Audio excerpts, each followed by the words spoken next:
So the general consensus is that torque sensors are always better than a cadence sensor. Whether that is just snobbery because cadence sensors are typically found on lower budget bikes, or if it's genuinely riding preference, I don't know. Don't get me wrong. In many situations, a torque sensor is going to be better and it is going to outperform a cadence sensor. However, there are definitely situations and reasons for a cadence sensor over a torque sensor. So here's my top reasons for why a cadence sensor can be better than a torque sensor. And the first one is an obvious reason, which is they're less expensive. So that might seem like an obvious answer and maybe a little bit of a cop-out, but hear me out on this one.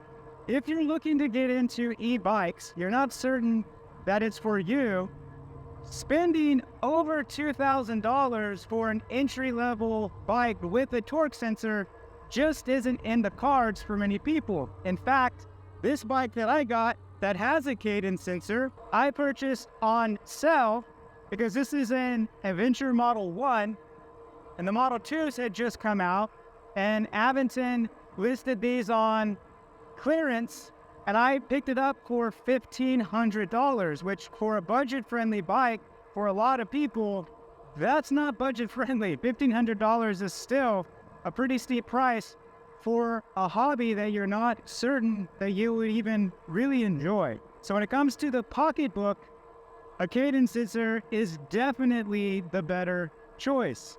Reason number two is with a cadence sensor, you can kind of set it and forget it. And by that I mean your speeds are regulated by the level assist that you are in. So the PAS, or the pedal assistance level that you're using, will determine how fast you go. For example, right now I have this set in level 1, and I'm only going to get assistance from this motor up until about 10 miles an hour. Once I get over 10 miles an hour, the pedal assistance will disappear and I'll no longer get that motor power. It helps me regulate my speed without really having to think much about it. Level Assist 2 will get me up to about 15. Pedal Assist 3 is going to get me up to 20 miles an hour. And then 4 is going to get me up to about 25. And Pedal Assist 5 will get me up to about 28 miles an hour. So with a torque sensor, you actually get the amount of speed that you actually put into the bike. So the more torque that it senses, the more power that you're giving the bike, the faster it will go. The motor will engage depending on how hard you are actually cycling. Number 3 is the ability to ghost pedal. So I don't know if you can see it or not, but I'm ghost pedaling right now, barely pedaling, no level of workout for me, and the motor was still engaged at 28 miles an hour. So for me personally, who rides to work as a commuter to and from every day all year long, in a city that reaches 110 degrees to 115 degrees during the summer months, riding home, putting out maximum effort in that kind of weather does not work for me.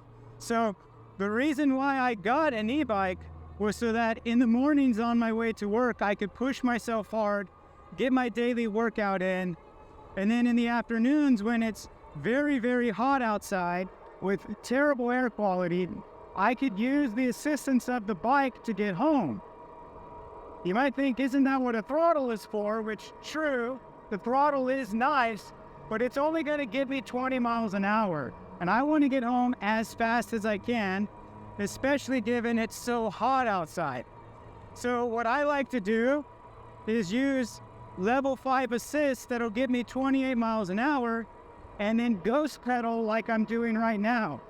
So cruising around at 28 miles an hour, I could do this all day long until the battery runs out, because I'm exerting literally next to no power.